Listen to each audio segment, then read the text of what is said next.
प्यारी साध संगत जी, ज्ञान की कहानियां में आपका स्वागत है। कहानी सुनने से पहले कृपया हमारे चैनल को सब्सक्राइब जरूर करें और साथ में बेल आइकन को भी दबा दें ताकि हमारे नए वीडियो का नोटिफिकेशन आपको मिल जाए।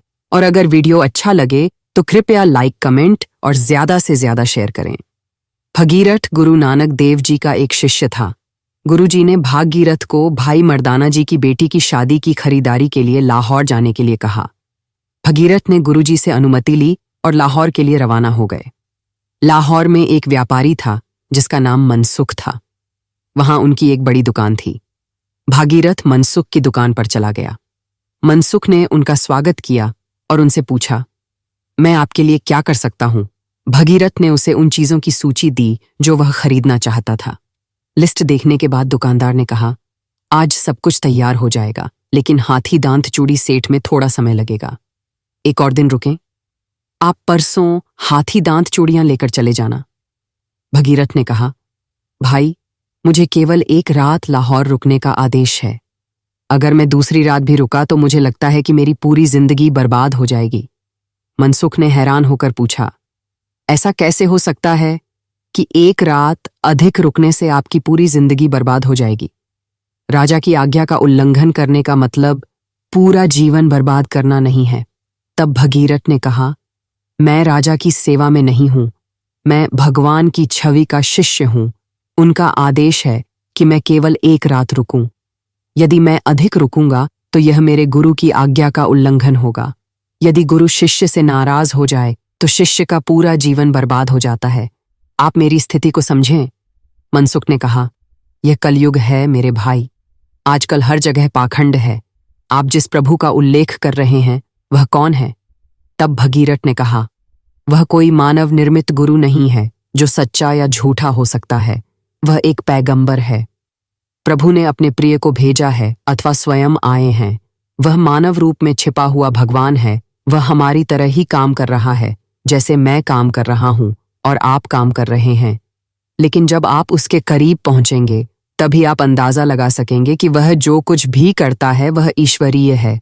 वह सबके लिए अच्छा है। वह हर समय प्रभु प्रेम में डूबा रहता है। लोग जिस भगवान के बारे में बात करते हैं वह वही भगवान की छवि है।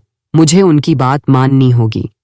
तो आप एक ही दिन में सब कुछ व्यवस्थित कर लें। मनसुख ने कहा, यह अजीब बात है कि इस समय में एक पैगंबर पैदा हुआ है। मैं कब से किसी सच्चे संत से मिलने की प्रतीक्षा कर रहा हूं। यदि वह कोई चमत्कार दिखा दे तो मैं विश्वास कर लूंगा और उसका शिष्य बन जाऊंगा। भगीरथ, किसी भविष्य वक्ता से चमत्कार करने के लिए कहना किसी राजा से एक पैसा मांगने के समान है। यदि हम किसी राजा से मिल सकें तो हमें रत्न और मोती मांगने चाहिए। मनसुख, साधु के पास कौन से रत्न मोती होते हैं? भगीरथ, पैगंबर से आंतरिक सुख, प्रभु का प्रेम मांगना चाहिए। हमारी बुरी आदतें दूर होनी चाहिए। हमें दूसरों का बुरा नहीं करना चाहिए। आप उसे परखने के बारे में मत सोचिए। प्रेम से उसके पास जाओ और उसके चरणों में नमन करो। तब तुम्हें रत्न और मोती मिलेंगे। संदेह या परीक्षण न करें। इस तरह बातें करते करते और खाना खाकर वे रात को सो गए। सुबह मनसुख ने सारा सामान तैयार कर लिया। हाथी दांत चूड़ी सेट के बारे में मनसुख ने कहा, इसे बनाने वाला कारीगर शहर से बाहर है। इसे इतनी जल्दी नहीं बनाया जा सकता। मुझे एक हाथी दांत का चूड़ी सेट मिला है जिसे मैंने किसी के लिए बनवाया है। अगर आपको यह पसंद है तो आप इसे ले सकते हैं। मनसुख ने दिखाया और भागीरथ को यह पसंद आया और कहा, महान व्यक्ति, यह मेरा है और मुझे यह पसंद है। यह बिल्कुल वही आकार है जो मैं चाहता था। इस प्रकार वे दोनों सुल्तानपुर की ओर चल दिए। मनसुख ने कहा, तुम्हारे गुरु मुझे नहीं जानते, लेकिन अगर वह मुझे मेरे नाम से संबोधित करेगा तो मुझे विश्वास हो जाएगा कि वह एक सच्चा भविष्यवक्ता है। भगीरथ ने उत्तर दिया, यह आपकी मौज है, लेकिन परीक्षा करना अच्छा नहीं है। उन्होंने बातचीत की, यात्रा की और आधी रात रुके। वे अगले दिन सुल्तानपुर पहुंचे। गुरु ने उन दोनों का स्वागत किया और कहा, भगीरथ, तुम परोपकारी हो गए हो। आप एक अच्छा काम करने गए थे और 2 काम कर गए। आप अपने साथ एक ऐसे व्यक्ति को लाए हैं जो मन की खुशी की तलाश में है। गुरु ने नए मेहमान को संबोधित किया, मनसुख, कृपया आओ, आपका स्वागत है। यह सुनते ही मनसुख गुरु के चरणों में गिर पड़ा और उसे पूर्ण विश्वास हो गया कि गुरु एक पैगंबर या स्वयं भगवान हैं।